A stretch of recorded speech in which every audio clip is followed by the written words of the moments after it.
শুভেচ্ছা,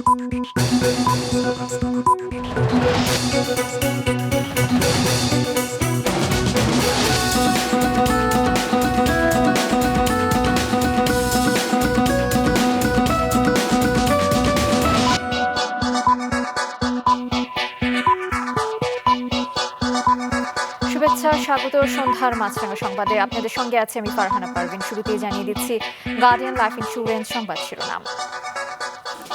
মার্কিনে 20% শুল্ক নির্ধারণে আপাতত স্বস্তি এলেও আত্মতুষ্টির সুযোগ নেই বলেছেন ব্যবসায়ীরা। তারা বলেন, শুল্ক আরও কমাতে অনেক দেশই এখনও আলোচনা চালিয়ে যাচ্ছে। নতুন শুল্কে পণ্যের দাম বাড়বে এবং এতে কমতে পারে বিক্রিও আশঙ্কা ব্যবসায়ীদের। মূল্য সংযোজন বৃদ্ধি, নতুন ডিজাইন এবং উদ্ভাবনের পাশাপাশি বাজার এবং পণ্যে বৈচিত্র্য আনার পরামর্শ দিয়েছেন ব্যবসায়ীরা। 5ই অগস্ট জুলাই ঘোষণাপত্রে চূড়ান্ত খসড়া দেওয়া হবে। প্রধান উপদেষ্টার ফেসবুক পেজে তার প্রেস উইং থেকে জানানো হয়েছে, ওই দিন বিকেল 5টায় সব পক্ষের উপস্থিতিতে এটি দেওয়া হবে। এর প্রাথমিক খসড়া এরই মধ্যে সব দলের কাছে পাঠানো হয়েছে। এদিকে স্বরাষ্ট্র উপদেষ্টা বলেছেন, 5ই অগস্ট ঘিরে সহিংসতার শঙ্কা নেই। বাংলাদেশ থেকে মধ্যপ্রাচ্যগামী কর্মীদের স্বাস্থ্য পরীক্ষার নামে হয়রানি থামানোই যাচ্ছে না। নির্ধারিত খরচের চেয়ে 4 গুণ বেশি টাকা আদায় করছে একটি চক্র। ভুয়া কাগজপত্র ধরিয়ে দেওয়া হচ্ছে। নজরদারি এবং পদক্ষেপের অভাবে বন্ধ হচ্ছে না অনিয়ম। পররাষ্ট্র উপদেষ্টা বলেছেন, এতে ক্ষতিগ্রস্ত হচ্ছে দেশের ইমেজ। আর কাগজপত্র যাচাই করে জেনে বুঝে বিদেশে যেতে বলেছেন প্রবাসী কল্যাণ উপদেষ্টা। শুনছিলেন শিরোনাম, এবার বিস্তারিত। মার্কিন শুল্ক 35 থেকে কমে 20% হওয়াটা আপাতত স্বস্তির বলছেন ব্যবসায়ীরা। তবে তারা একই সঙ্গে বলছে, বেশ কয়েকটি দেশ এখনও শুল্ক আলোচনা চালাচ্ছে, ফলে আত্মতুষ্টির কোনো সুযোগ নেই। এমন বাস্তবতায় মূল্য সংযোজন বৃদ্ধি, নতুন ডিজাইন এবং উদ্ভাবনের পাশাপাশি বাজার এবং পণ্যে বৈচিত্র্য আনার পরামর্শ দিয়েছেন তারা। গেল 2 এপ্রিল বাংলাদেশি পণ্যে 37% পাল্টা শুল্ক আরোপ করে যুক্তরাষ্ট্র। পরে 5 এপ্রিল ন্যূনতম 10% রেখে 90 দিনের জন্য শুল্ক স্থগিত রাখা হয়। সেই সময় পেরে যাবার আগেই 9 জুলাই আবার 35% করা হয় শুল্ক। 1 আগস্ট থেকে যা কার্যকর হওয়ার কথা ছিল।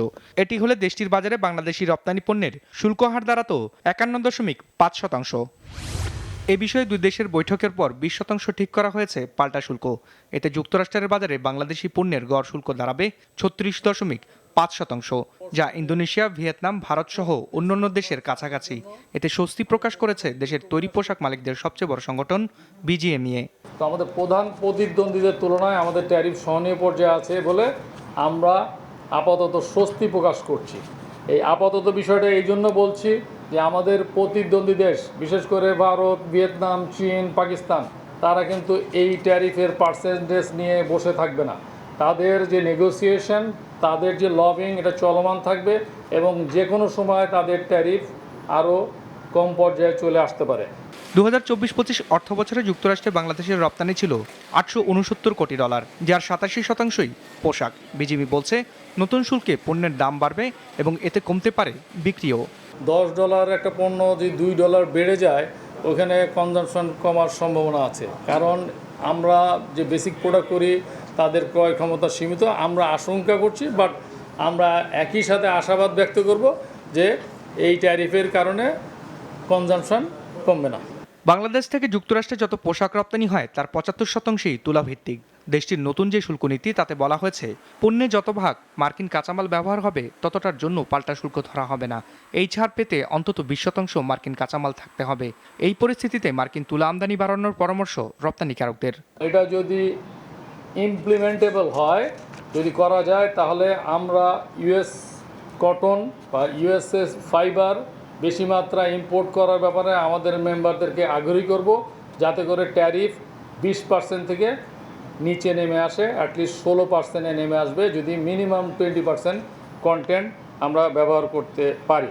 তথ্য বলছে, বিজিএমইর সদস্যভুক্ত 1322টি কারখানা যুক্তরাষ্ট্রের বাজারে পোশাক রপ্তানি করে, যার মধ্যে 100টি কারখানা নিজেদের উৎপাদনের পুরোটাই রপ্তানি করে থাকে দেশটিতে।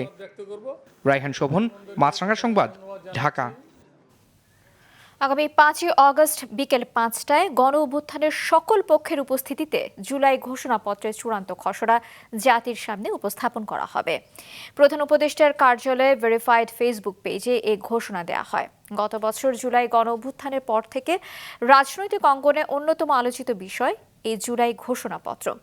অভ্যুত্থানের বর্ষপূর্তি সামনে রেখে সম্প্রতি জুলাই ঘোষণাপত্রের চূড়ান্ত খসড়া বিএনপি, জামায়াতে ইসলামী, জাতীয় নাগরিক পার্টি সহ বিভিন্ন দলকে পাঠিয়েছে অন্তর্বর্তী সরকার। 5ই অগস্ট ঘিরে কোনো ধরনের সহিংসতার শঙ্কা নেই বলে জানিয়েছেন স্বরাষ্ট্র উপদেষ্টা মোহাম্মদ জাহাঙ্গীর আলম চৌধুরী। সকালে রাজধানী মোহাম্মদপুর থানা পরিদর্শন শেষে সাংবাদিকদের প্রশ্নের জবাবে এ কথা জানান তিনি।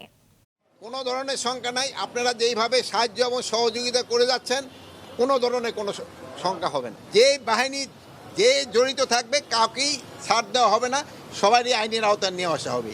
আর যেহেতু আপনারা বললেন যে তাদের কার্যক্রম নিষিদ্ধ করা হয়েছে এবং তারাও যদি কোনো রকমের অপকর্ম করতে চায় কোনো রকমের ছাড় পাবে না।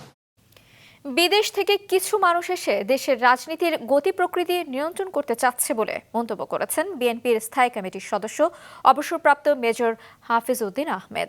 দুপুরে রাজধানীর ইঞ্জিনিয়ারিং ইনস্টিটিউশন মিলনায়তনে জুলাই গণ অভ্যুত্থানের বর্ষপূর্তি উপলক্ষে শহীদ পরিবারের সম্মানে আয়োজিত এক অনুষ্ঠানে তিনি বলেন, সংস্কার একটাই হওয়া উচিত, তা হলো তত্ত্বাবধায়ক সরকার পুনঃপ্রতিষ্ঠা করা। সংখ্যানুপাতিক পদ্ধতিতে ভোটের জন্য কেউ জীবন দেয়নি বলেও মন্তব্য করেন তিনি।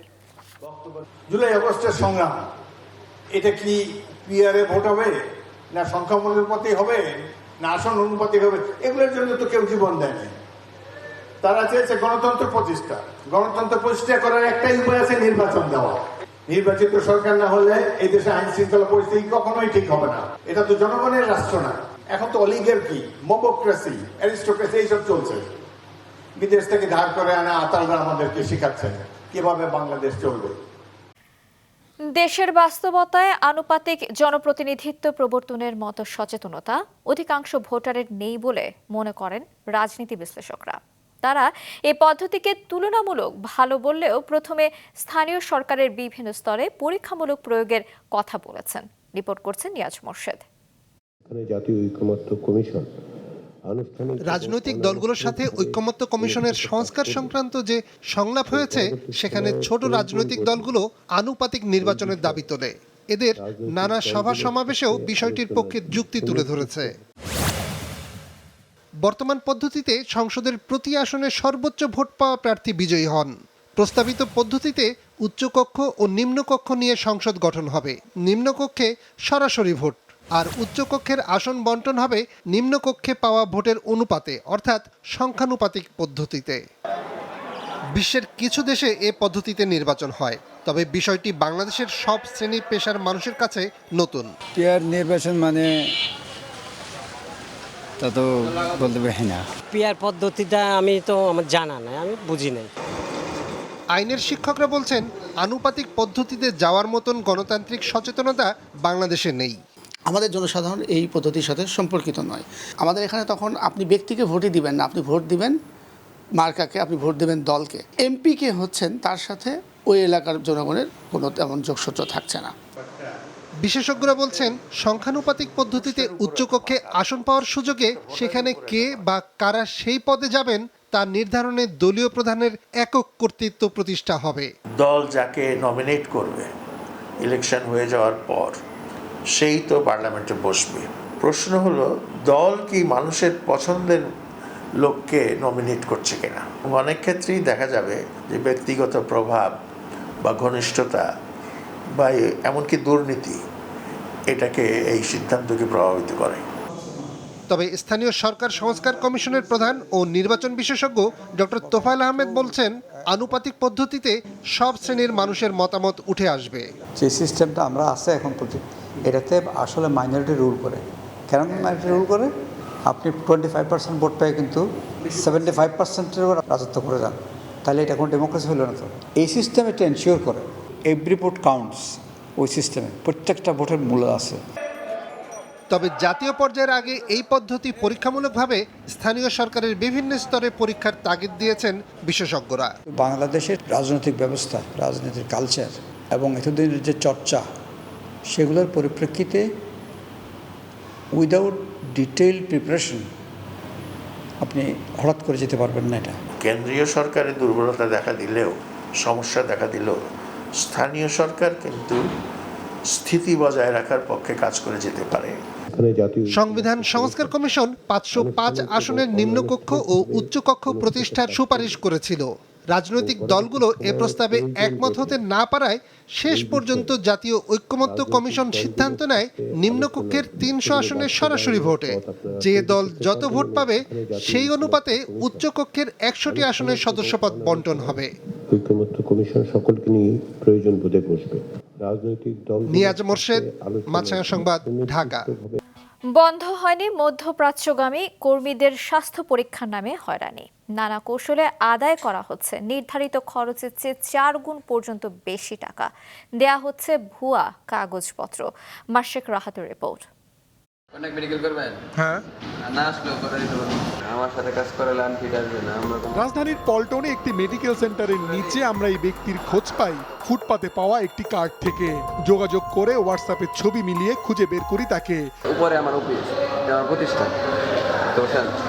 নাম কি? প্রতিষ্ঠানের নাম কি? ইকুলেপ মেডিকেল। হ্যাঁ, ইকুলেপ মেডিকেল। প্রমাণ মেলে অনিয়মের। কয়েকজন কর্মী স্বাস্থ্য পরীক্ষা অনুসরণ করে দেখা যায় ঢাকায় প্রতিষ্ঠানটিতে যাওয়ার পর ফিট হওয়ার সার্টিফিকেট দেওয়া হচ্ছে কুমিল্লার 2টি মেডিকেল সেন্টারের নামে। প্রতিষ্ঠানের সঙ্গে সংশ্লিষ্ট এই ব্যক্তির দাবি, তারা ঢাকার বাইরের প্রতিষ্ঠানের নামে সনদ দেওয়ার অনিয়ম করলেও স্বাস্থ্য পরীক্ষায় 9-6 করে বাড়তি টাকা নিচ্ছেন না। বন্ধ হওয়া হচ্ছে তার ওই পথে হাঁটতেছে সবাই, বন্ধ হওয়ার পথে হাঁটতেছে এবং এখানে টেম্পারিং করার একটা সুযোগ আছে। ধরেন অনেক সময় হয় না যে আমার লোকজনের সাথে হচ্ছিল, সে কন্ট্যাক্ট করার চেষ্টা করছে আমার স্টাফের সাথে, যে ভাই রিপোর্টটা ভালো দেন। আমি সেক্ষেত্রে আমার যদি ডাউট হয় সেক্ষেত্রে তাকে ডেকে আবার করে আবার টাকা দেবেন না। এটির মতো আমরা আরও কয়েকটি সেন্টার খুঁজে পেয়েছি যারা ঢাকায় পরীক্ষা করে প্রতিবেদন দিচ্ছে রাজশাহী 2টি সেন্টারের নামে। এদিকে একটা মেডিকেল বন্ধ হয়েছে, ওদিকে 10টা মেডিকেল রেডি করে রাখছে। শিকড় অনেক গভীরে, জীবনে বন্ধ করতে পারবেন। এমন অনিয়ম করে ফিট হওয়ার নিশ্চয়তা দিয়ে কর্মীদের থেকে আদায় করা হচ্ছে 2 থেকে 4 গুণ পর্যন্ত বেশি টাকা, বলছেন ভুক্তভোগীরা।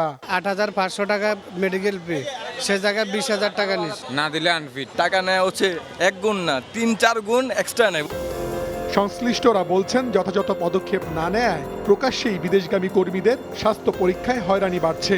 ক্ষতিগ্রস্ত হচ্ছেন কর্মীরা, বেকায়দায় পড়ছেন কর্মী পাঠানোর সঙ্গে জড়িতরাও। যে সমস্ত অসৎ ব্যক্তিগুলো আছে যারা খুব অল্প সময়ে অন্যের কি ক্ষতি হচ্ছে সেই দিকটা বিবেচনা না করে নিজের স্বার্থ সিদ্ধির জন্য কাজ করে, তারা বাইপাস থেকে শুরু করে যত ধরনের ম্যাল প্র্যাকটিস সেইগুলোর ভিতরে তারা ইনভলভমেন্ট হয়। আমরা রিক্রুটিং এজেন্সি, এদের কাছে জিম্মি, এই জিম্মি থেকে আমরা মুক্তি চাই। সৌদি সরকার কিন্তু সৌদিতে বসে এখানে মনিটরিং করতে পারবে না। মনিটরিংয়ের জন্য আমাদের সরকারের উচিত এখনই একটি পদক্ষেপ নেওয়া, এখনই একটি কমিটি করা, এখনই কাজে নেমে পড়া। পররাষ্ট্র উপদেষ্টা জানিয়েছেন এ ধরনের অনিয়মে ক্ষতিগ্রস্ত হচ্ছে ইমেজ, ভিসা পাওয়া কঠিন হচ্ছে বাংলাদেশিদের। প্রবাসী কল্যাণ মন্ত্রণালয়ের কর্মকর্তারা বলছেন তারা এ বিষয়ে তদন্ত শুরু করেছেন। ফেক ডকুমেন্টস একটা অন্যতম প্রধান সমস্যা আমাদের। এটা এখনো আগের মতো চালানোর চেষ্টা হচ্ছে অনেক ক্ষেত্রে, কিন্তু এটা সহজেই কিন্তু ধরা পড়ে, যে কারণে এই পরিস্থিতিটার সৃষ্টি হয়েছে। আমরা আমাদের ঘর গোছাতে হবে। আমরা এটা তদন্ত করতেছি, যারা ওই সরাসরি সাথে গার্লস হেলথ কাউন্সিলের সাথে এনলিস্টেড, আমরা এদের বিরুদ্ধে ব্যবস্থা নিচ্ছি। সম্প্রতি ঢাকায় সৌদি দূতাবাস স্বাস্থ্য পরীক্ষায় অনিয়ম পাওয়ায় বাংলাদেশে গালফ হেলথ কাউন্সিলের অনুমোদন আছে এমন 226টি মেডিকেল সেন্টারের মধ্যে অন্তত 14টির সনদ গ্রহণ করছে না। মাশরুক রাহাত, মাছরাঙা সংবাদ, ঢাকা। প্রতারণা এড়াতে কাগজপত্র যাচাই বাছাই এবং জেনে বুঝে কর্মীদের বিদেশে যাওয়ার আহ্বান জানিয়েছেন প্রবাসী কল্যাণ উপদেষ্টা। বিকেলে রাজধানীতে জুলাই আগস্টের গণ অভ্যুত্থানে রেমিটেন্স যোদ্ধাদের ভূমিকা নিয়ে এক আলোচনায় তিনি এই আহ্বান জানান। বলেন, কর্মীদের সহজ সরলতার সুযোগ নিয়ে অনিয়ম করছে একটি চক্র। কর্মীদের সুরক্ষা এবং নিরাপত্তা নিশ্চিতে কয়েক সপ্তাহের মধ্যে সৌদি সরকারের সঙ্গে একটি চুক্তি হচ্ছে বলে জানান তিনি। বাইরে যাওয়ার আগে নিজেরা যথেষ্ট প্রস্তুতি নেবেন। আপনাদের কি কোনো ঠকবাজ পাঠাচ্ছে, প্রতারক পাঠাচ্ছে, এটা একটু ভালো করে খোঁজ খবর নেবেন। 2-3 সপ্তাহের মধ্যে শুনবেন সৌদি আরবের সাথে আমাদের বাংলাদেশের ইতিহাসে প্রথমবারের মতো এগ্রিমেন্ট হচ্ছে। হলে আমাদের সৌদি আরবে যারা শ্রমিক ভাই বোনরা আছেন তাদের নিরাপত্তা এবং সুরক্ষা আরও বৃদ্ধি পাবে। আগামী 3 মাসের মধ্যে অন্তত 1000 জেনেরিক ওষুধের নিবন্ধন শেষ না করলে দেশের মানুষকে অতি উচ্চ মূল্যে কিনতে হবে ওষুধ। ফলে বড় ধাক্কা আসতে পারে ওষুধ শিল্পেও, এমন শঙ্কার কথা জানিয়েছেন বাংলাদেশ ঔষধ শিল্প সমিতির নেতারা। মাহমুদ কমলের রিপোর্ট। বাংলাদেশ এতদিন জেনেরিক ঔষধগুলো মেধাসত্ত্ব মূল্য ছাড়া তৈরি করতে পারলেও আগামী বছর নভেম্বরে এলডিসি গ্র্যাজুয়েট হলে সে সুবিধা আর থাকবে না। তবে এই সময়ের মধ্যে ঔষধগুলো ঔষধ প্রশাসন অধিদপ্তরের নিবন্ধন পেলে সে জটিলতা কাটানো যায়। বাংলাদেশ ঔষধ শিল্প সমিতি অন্তত 1000 জেনেরিক ওষুধের নিবন্ধনের জন্য আবেদন করার পরও এখনও তা দেয়নি সংস্থাটি। 2 বছর ঝুলে থাকার পর এ সংক্রান্ত কমিটি হয়েছে গেল মাসে। তার উপর বাংলাদেশ নোভেলিটি কনভেনশনে সই করায় নিবন্ধনের পর 1 বছর পর্যন্ত মেধাসত্ত্ব ছাড়া ঔষধ বানানো যাবে না। ঔষধ শিল্প সমিতি বলছে 3 মাসের মধ্যে এর নিষ্পত্তি না হলে দেশের চাহিদার 98% পূরণ করা ঔষধ শিল্পে আসতে যাচ্ছে বড় ধাক্কা। অ্যাফোর্ডেবল প্রাইসে যে আমরা ওষুধ দিয়ে যাচ্ছি, নতুন প্রোডাক্টগুলো আর আমরা দিতে পারবো না। আমরা আবারও বলতেছি, আমরা চাই না আমরা মার্কেটে এই ওষুধগুলো দিব, ব্যবসা করব। নো, আপনারা আগে রেজিস্টার করেন, এরপরে আমরা ডিজিটিএর আইন অনুযায়ী সমস্ত স্টেবিলিটি করে আইন কানুন মেনে আমি দিব। আপনারা যদি মনে করেন যে হ্যাঁ সব ঠিক আছে, তারপরে আমার মার্কেটিং অথরাইজেশন দিয়ে আমি মার্কেটে দিব। যদি এলডিসি গ্র্যাজুয়েশনটা পিছানো না যায়, অ্যাটলিস্ট ট্রানজিশন পিরিয়ডটা 3-4 বছর extend করা উচিত, which Cambodia and Senegal and I think a few other countries have done. Bangladesh health reporters ফোরামের সঙ্গে এই আলোচনায় উঠে আসে ঔষধের কাঁচামাল শিল্পের বিকাশে সাভারে যে বিশেষ পার্ক করা হয়েছে সেটিও পড়েছে নানা জটিলতায়।